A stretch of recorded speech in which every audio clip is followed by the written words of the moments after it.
Assalamualaikum warahmatullahi wabarakatuh. Perkenalkan, nama saya Arga Fairuza Atalah dari kelas 8C yang akan membacakan cerpen berjudul Jiwa Nasionalisme Seorang Pemuda. Pagi itu adalah hari Jumat tanggal 28 Oktober tahun 2022, di mana pada hari itu para pemuda Indonesia merayakan Hari Sumpah Pemuda. Pada hari itu sekolah-sekolah melaksanakan upacara untuk merayakannya. Semangat para pemuda pada hari itu sangat-sangat berkobar, termasuk Andi. Ialah seorang pemuda yang berjiwa nasionalisme. Dia merupakan pemuda yang sangat cinta akan tanah air Indonesia. Semua hal yang berhubungan dengan Indonesia, dia akan selalu ikut serta.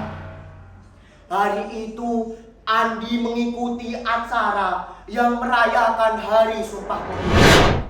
Para karang taruna di desanya akan melaksanakan syukuran dengan tumpengan yang diusulkan oleh ketua karang taruna, yaitu Mas Iqbal. Acara tumpengan dilaksanakan pada jam 8 yang dilaksanakan di lapangan desa mereka. Tumpeng yang lumayan besar sudah disiapkan dari satu malam sebelum Hari Sumpah Pemuda, tepatnya pada malam tanggal 27 Oktober. Jam 8 acara pun dimulai dengan pembukaan yang diawali oleh Bapak Kepala Desa yang bernama Bapak Akmal dan Ketua Karang Taruna, yaitu Mas Iqbal. Setelah itu dilanjutkan dengan pengajian bersama yang dipimpin oleh Ustadz Hidayat, dan dilanjutkan pembacaan isi Sumpah Pemuda. Seperti ini isi dari Sumpah Pemuda yang dibuat dahulu. Pertama, kami putra dan putri Indonesia mengaku bertumpah darah yang satu, tanah Indonesia. Kedua, kami putra dan putri Indonesia mengaku berbangsa yang satu, bangsa Indonesia. Ketiga, kami putra dan putri Indonesia menjunjung bahasa persatuan, bahasa Indonesia. Inti dari acara ini pun dimulai, yaitu mengarak tumpeng keliling desa yang akan diangkat oleh para pemuda Karang Taruna. Dan untuk para pemudi Karang Taruna, mereka akan membawa wadah yang berisi jajanan pasar, sayur mayur, buah-buahan, dan uang receh 500 perak yang akan disebarkan selama perjalanan mereka keliling desa. Hal ini sudah sangat biasa karena desa mereka masih melekat dengan adat istiadat dari para leluhur. Akhirnya pengarakan tumpeng keliling desa sudah selesai dan tumpeng diletakkan di aula desa yang akan langsung dilakukan pemotongan oleh Bapak Kepala Desa dan Ketua Karang Taruna Desa. Pertama, mereka mengucapkan basmalah dan pemotongan pertama oleh Bapak Kepala Desa, dan pemotongan tumpeng kedua oleh Ketua Karang Taruna. Dan setelah pemotongan tumpeng oleh keduanya, para pemuda lain termasuk Andi dipersilahkan untuk menyantap tumpeng yang besar itu. Mereka mendapatkan bagian masing-masing dan langsung menyantap tumpeng tersebut. Setelah menyantapnya, acara selanjutnya adalah tebak-tebakan yang dilaksanakan oleh pemuda-pemudi Karang Taruna. Acara tersebut dikhususkan untuk anak-anak di desa, dan Andi pun menjadi MC utama di acara ini. Acara pun dimulai. Pertama, mereka menyambut anak-anak kecil yang datang. Dan setelah itu Andi bertanya kepada salah satu anak, apakah ada yang tahu kapan lahirnya Sumpah Pemuda? Anak yang bernama Dinda menjawab, tanggal 28 Oktober tahun 1928. Dan Andi berkata, benar. Lalu tanpa aba-aba, seorang anak bertanya kepada Andi, Mas Andi, bagaimana sih sejarah Sumpah Pemuda? Andi langsung menjawab dengan lembut. Pada tahun 1928, rasa kebangsaan dan persatuan Indonesia mulai mencermin, dan dari rasa bangga, seluruh pemuda memiliki cita-cita tinggi untuk Indonesia merdeka. PPI kemudian memiliki prakarsa untuk mengadakan Kongres Pemuda kedua. Kongres Indonesia Muda atau Kongres Pemuda II dilaksanakan pada tanggal 27 sampai 28 Oktober di Jakarta Pusat. Pusat penyelenggaraan kongres tersebut berada di gedung Indosiske Club di Jalan Keramat Jaya nomor 106. Tetapi keseluruhan sidang diselenggarakan di 3 tempat. Rapat pertama dilakukan pada Sabtu 27 Oktober 1928 di Gedung Katolik Jongelingen, Lapangan Banteng. Dalam sambutannya, Sugondo Jojo Pusito berharap konferensi ini dapat mempererat kohensi generasi muda. Setelah itu, acara dilanjutkan dengan pemaparan Muhammad Yamin mengenai arti dan hubungan persatuan dengan pemuda. Rapat kedua Minggu 28 Oktober 1928 yang dilakukan di gedung OS Java Bioskop.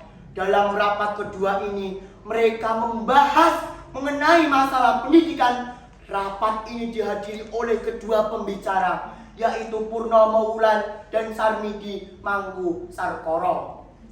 Kedua pembicara tersebut sependapat bahwa anak-anak harus mendapatkan kependidikan berbangsa serta keseimbangan antara pendidikan di sekolah dan di rumah. Mereka juga sependapat bahwa anak-anak harus dididik dengan secara demokratis. Sedangkan Ramelan berpendapat bahwa gerakan kepanduan tidak bisa dipisahkan dari pergerakan nasional. Sepanjang pelaksanaan kongres, para pemuda bekerja keras mempersiapkan segala sesuatu yang diperlukan, termasuk menyusun panitia kongres. Pada malam penutupan tanggal 28 Oktober 1928, Kongres Pemuda Indonesia II mengambil keputusan sebagai berikut. Menerima lagu Indonesia Raya ciptaan W.R. Supratman sebagai lagu kebangsaan Indonesia. Menerima Sang Merah Putih sebagai bendera Indonesia. Semua organisasi pemuda dilebur menjadi satu dengan nama Indonesia Muda, yang artinya berwatak nasional dengan arti yang luas. Dikarenakannya putusan kongres oleh semua wakil pemuda yang hadir. Pada saat itu, nama ikrar yang diambil bukanlah Sumpah Pemuda, melainkan putusan kongres yang berbunyi sebagai berikut. Putusan Kongres Pemuda-Pemudi Indonesia. Pertama, kami putra dan putri Indonesia mengaku bertumpah darah yang satu, tanah air Indonesia. Kedua, kami putra dan putri Indonesia mengaku berbangsa yang satu, bangsa Indonesia. Ketiga, kami putra dan putri Indonesia menjunjung bahasa persatuan, bahasa Indonesia.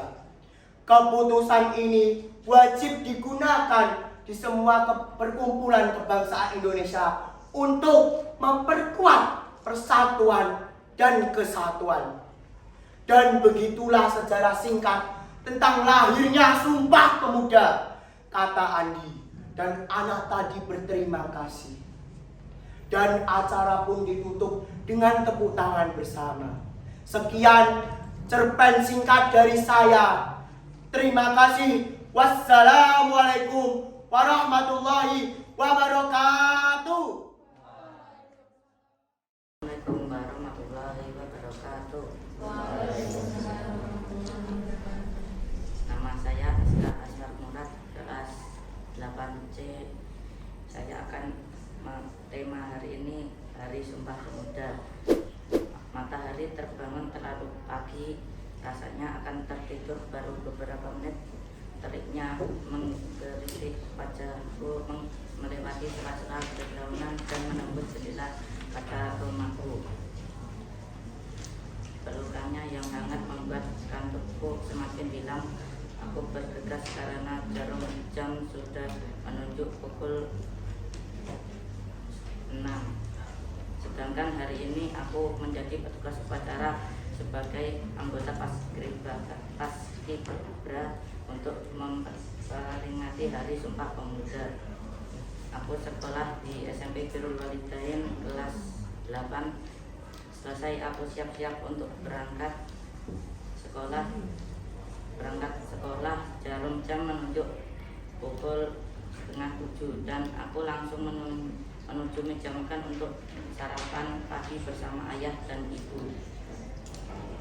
Setelah aku berada di meja makan dan duduk, aku langsung menyantap sarapanku. Ayah melontarkan pertanyaan, "Hari ini hari Sumpah Pemuda, kan?"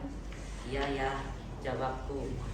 Dan semakin lama larut dalam pembicaraan yang panjang, aku melirik ke arah jarum dinding.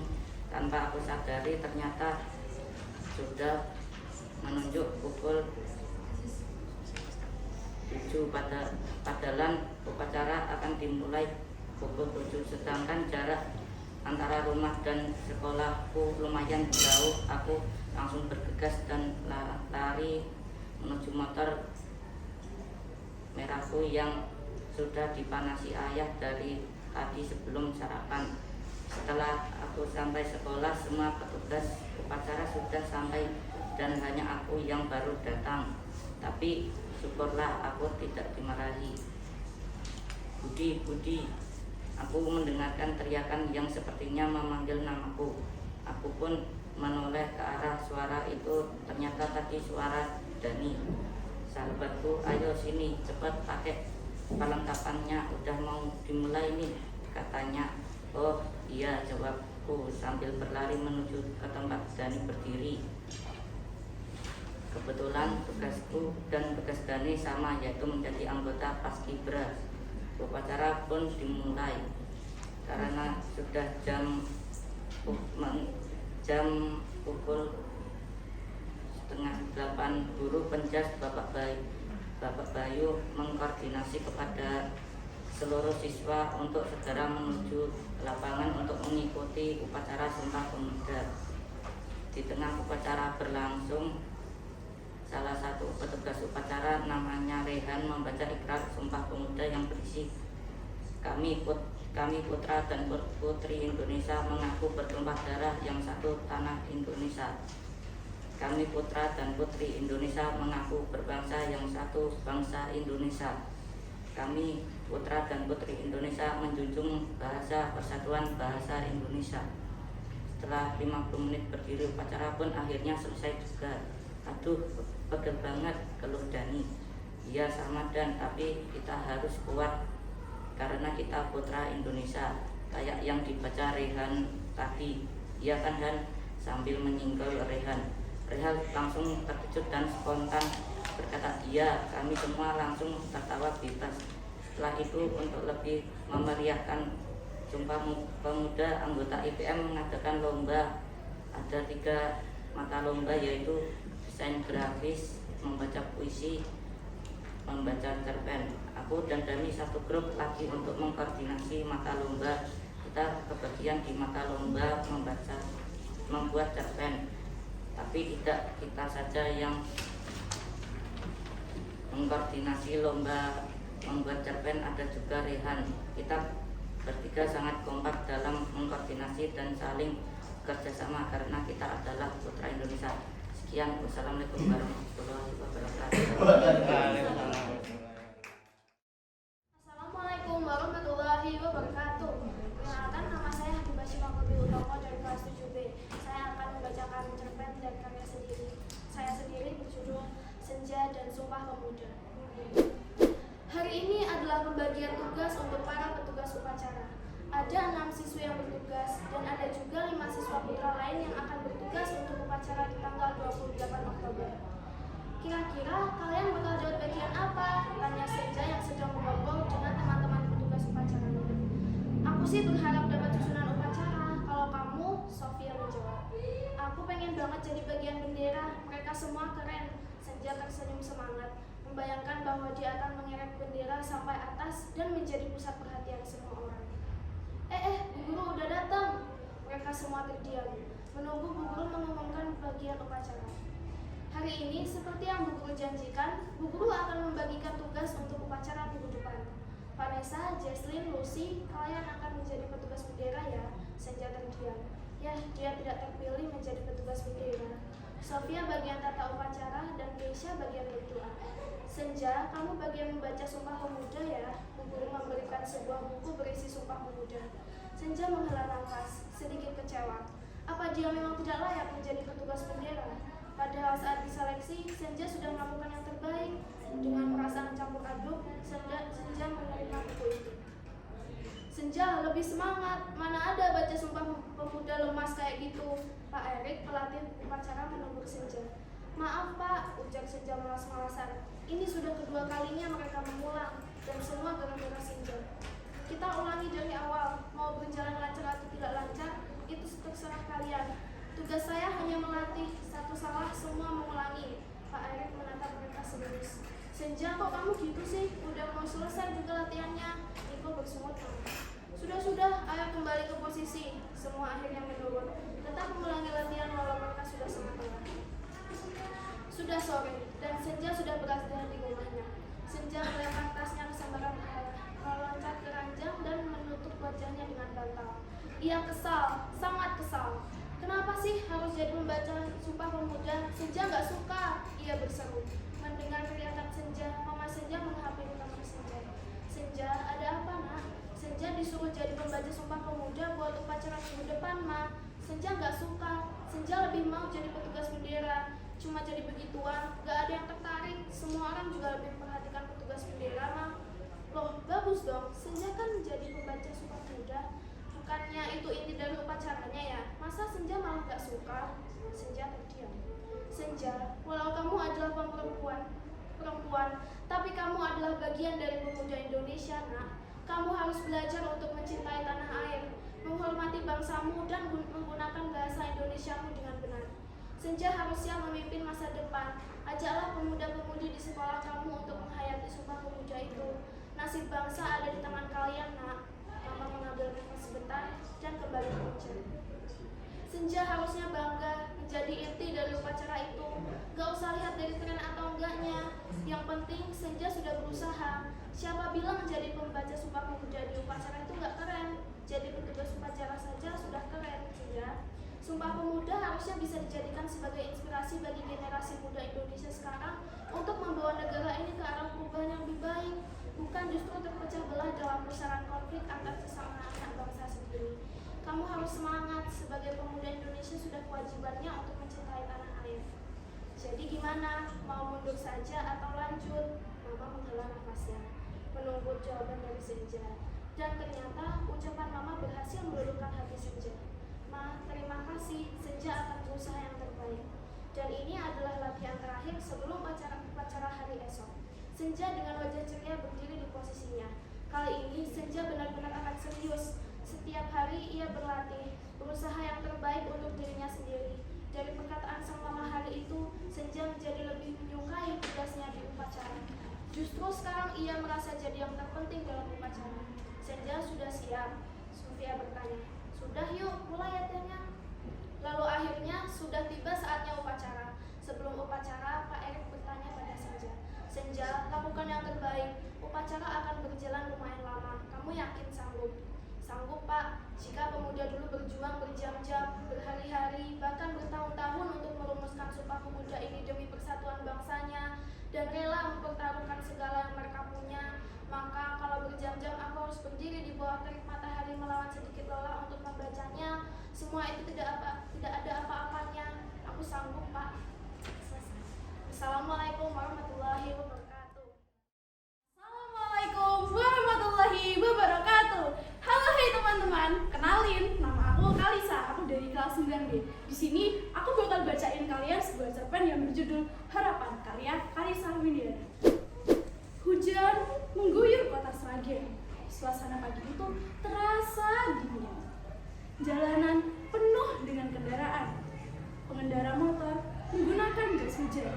Mobil-mobil terlihat basah karena guyuran hujan. Dan disinilah gitu, siswa SMA kelas 12 dengan nama lengkap Priantio Dito. Orang terdekatnya biasa memanggilnya Tio.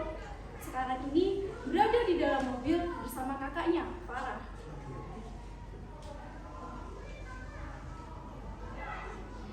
Matanya terus mengawasi lalu lalang kendaraan yang terkena air hujan. Dito sampai di sekolah seperti biasanya, 4 jam 7 pagi. Dito termasuk siswa yang kurang disiplin. Tak terasa jam sholat zuhur sudah datang. Dito masih terlelap di mejanya. "Woi Tio, bangunlah!" teriak Fendi, teman dekat Dito. "Ganggu lo Fen." "Ayolah," jawab Dito dengan sebal. "Mau dihukum lagi lo?" "Halah, palingan disuruh push up doang." Iya, mentang-mentang atlet, serasa gampang ya push up. Akhirnya, Dito pun bangun jam 12:09. Padahal jam sholat zuhur itu 12:10. Dito tetaplah Dito. Dengan santai, dia berjalan dengan lambat. Dan lihat sekarang, Dito dihukum dong. Tentu saja bersama Fendi. Fendi dan Dito itu 11-12, sering telat, keluar kelas tanpa izin. Serasa sekolah tuh cuma formalitas aja. Kalian lagi. Pusing saya lihat kalian telat terus. Mau jadi apa kalian ini? Ayolah Pak, sekali 2 kali nggak apa-apa lah. Sekali 2 kali apanya? Tiap hari telat terus, lari 5 keliling sana. Dito dan Fendi pun lari lapangan sesuai dengan yang diperintahkan. Capek gue yo. Lu Fendi, payah lu. Cuma 5 keliling doang juga. Karena kelelahan, Fendi dan Dito pun istirahat. Tiba-tiba Fendi nyeletuk. "Yo, lu nggak capek gini terus?" "Capek gimana lagi, Di? Capek sih capek ya. Lu nggak ada niatan buat berubah gitu?" Sebenarnya ada sih. "Yo, kita udah kelas 12, bentar lagi kita lulus. Apa lu nggak mau jadi lebih baik lagi? Kita itu salah satu generasi penerus bangsa ya. Kalau bukan kita lagi, siapa yang bakal nerusin negara ini?" Dito yang mendengar pernyataan Fendi pun termenung. Hingga malam itu angin berhembus menerpa wajah Dito. Dito duduk di teras rumah sambil melamun. Ibu yang lihat Dito pun menghampiri Dito. "Tio, kenapa di luar? Lagi mikirin apa?" "Tio nggak mikirin apa-apa kok, Ma." "Yakin? Nggak mau cerita sama Mama?" "Nggak apa-apa, Ma. Dia cuma pengen di luar aja." "Ya udah kalau gitu, Mama mau masuk dulu. Kamu jangan lama-lama di luar, nanti masuk angin." "Iya, Ma." Dito menghembuskan nafas lelah. Semua perkataan Fendi terekam jelas di pikirannya. "Gue harus berubah jadi lebih baik lagi. Gue pasti bisa." Pagi harinya, Dito bangun lebih awal, tersenyum lebar. "Gue pasti bisa. Gue janji, gue bakal berubah." Pagi ini, Dito merasakan hal yang gak pernah Dito rasain sebelumnya. "Pagi bro," sapa Dito pada pagi, respon temen sebangku Dito.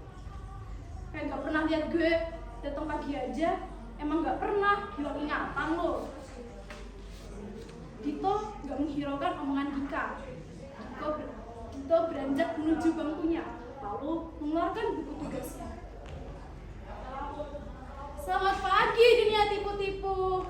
Walah, Dito tumben berangkat pagi. Selatuk Dimas, teman sekelas Dito. Ah, berisik, lagi ngerjain tugas nih. Saat Dito, iya. Lu kesambet apaan sih, Dit? Rajin amat, tanya Dika, heran. Masalahnya, Dito tuh buru-buru ngerjain tugas. Datang aja dia telat-telatan, tiba-tiba gini, apaan tuh? Emang salah kalau gue pengen berubah? Gue sadar gue salah sama ini. Harusnya gue gak kayak anak kecil yang apa-apa harus dimarahin. Baru tahu mana yang salah dan mana yang benar, kata Dito sambil terus ngerjain PR yang lebih. Dengan lihai, jari lentik Dito terus menulis satu persatu jawaban, mengoreksinya lagi, memastikan bahwa semua jawabannya benar. Oke, selesai, kata Dito sambil meregangkan otot-ototnya. Semenjak itu, Dito berubah menjadi lebih baik lagi. Seperti janjinya kala itu, dia akan berusaha semaksimal mungkin. Sekarang, coba tebak di mana Dito selama 3 tahun belakangan ini. Dito keterima beasiswa di luar negeri. Dito itu sebenarnya pinter, cuman ketutup sama malesnya aja. Siapa sangka kalau siswa yang dulunya sekolah cuma karena formalitas bisa jadi begini. Dito tetap nginget tanah kelahirannya Indonesia. Ternyata Dito bisa ngelakuin hal sehebat ini. Rencananya setelah lulus, Dito bakal balik ke Indonesia dan nyalurin pengetahuannya tentang ilmu pengetahuan teknologi ke tanah kelahirannya. Walaupun Dito sudah sukses di negara lain, tapi Dito tak pernah lupa terhadap negaranya, Indonesia. Negara itu menjadi saksi bisu gimana dulu Dito berjuang dan merubah dirinya menjadi lebih baik lagi. Masa putih abu-abu yang kelam mengajarkan Dito bahwa kita harus mampu keluar dari zona nyaman dan buktikan pada dunia bahwa kita mampu. Sekian dari saya, kalau ada salah mohon maaf. Wassalamualaikum warahmatullahi wabarakatuh. Assalamualaikum warahmatullahi wabarakatuh. Perkenalkan, nama saya Putri Valencia dari kelas 8A. Di sini saya akan membacakan cerpen berjudul Langkah Selanjutnya. Pukul 6.15 pagi hari, tas merahku kugendong di atas punggungku. Dengan segera memakai sepasang sepatu hitam di kakiku. Setelahnya aku segera keluar dari rumahku.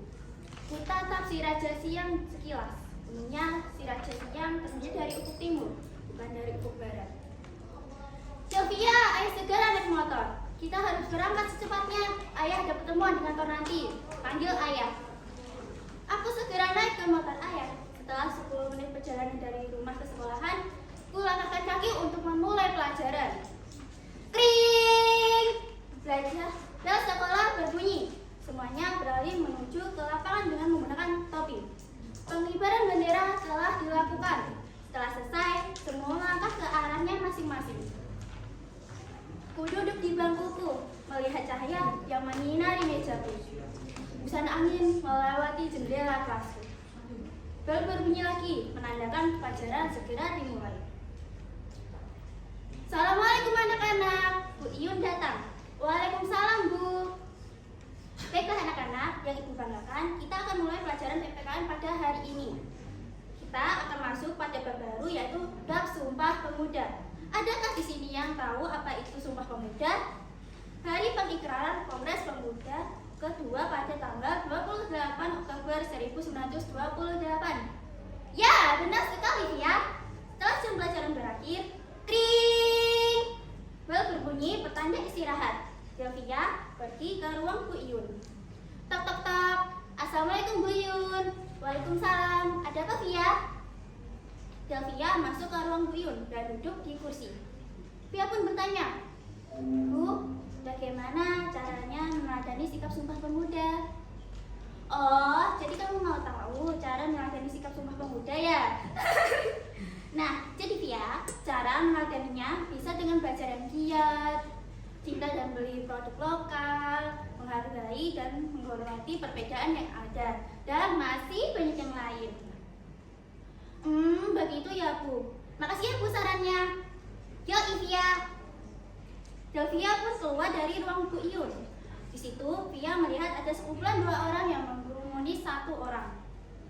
Delvia pun mendekati mereka bertiga dan mendengar percakapan mereka.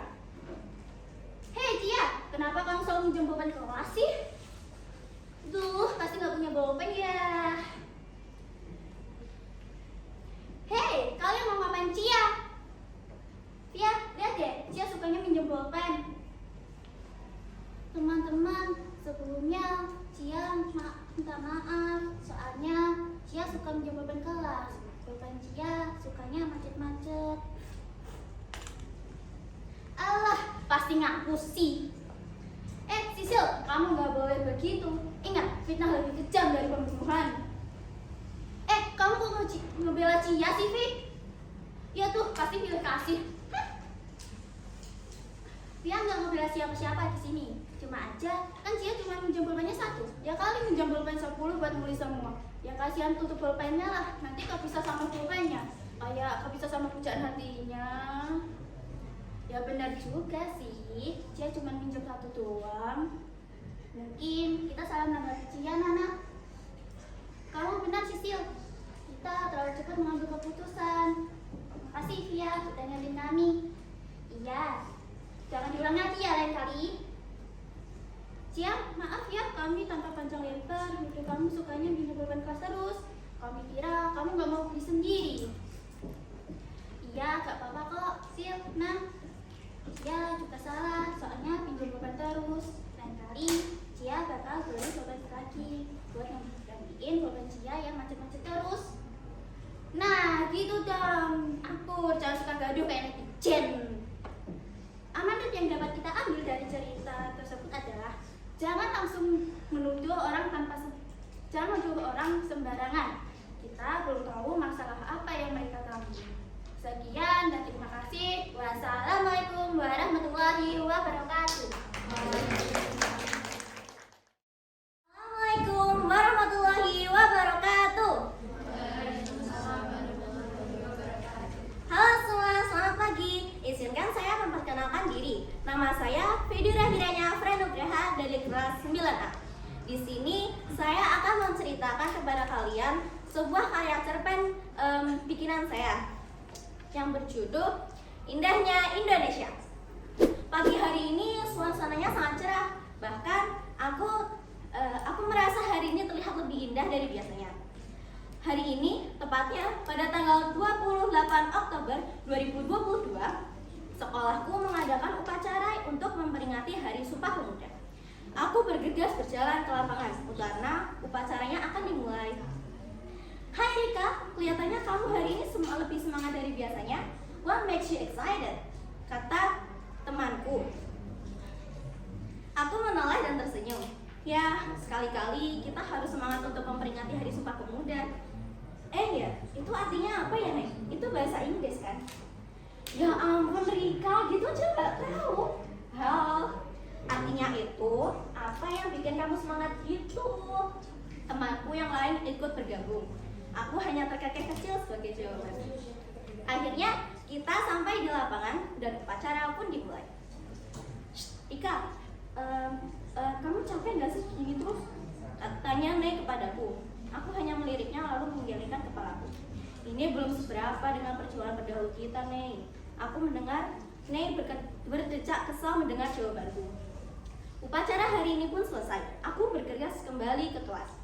Oh iya, hari ini pembelajaran dihentikan karena sekolahku mengadakan lomba dalam rangka memperingati Hari Sumpah Pemuda. Kenapa aku nggak ada lomba dance ya? Padahal aku pengen banget bisa ikut lomba dance. Aku menoleh ke sumber suara. Ternyata itu Ney. Lomba dance yang Korea itu kan? Tanyaku sedikit heran. Ney hanya mengangguk sebagai jawaban. Tapi kan itu budaya luar, Neng. Ini kan Hari Sumpah Pemuda. Lagi pula kan itu ada lomba tari. Kenapa tidak kamu ikuti saja itu? Kan sama-sama menari. Malah lebih bagus kalau kamu bangga dengan tarian Indonesia. Ney merenggut kesal mendengar jawabanku. Aku terkekeh kecil melihat reaksinya. Dengar ya, Ney, tarian kita itu jauh lebih bagus daripada yang Korea-Korea itu.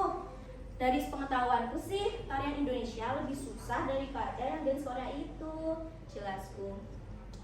Lagi pula, menurutku tarian Indonesia itu lebih cantik, lebih anggun, dan lebih menarik dibandingkan dengan dance Korea itu. Kita seharusnya bangga nih mempunyai tarian khas, apalagi setiap daerah memiliki ciri khasnya masing-masing.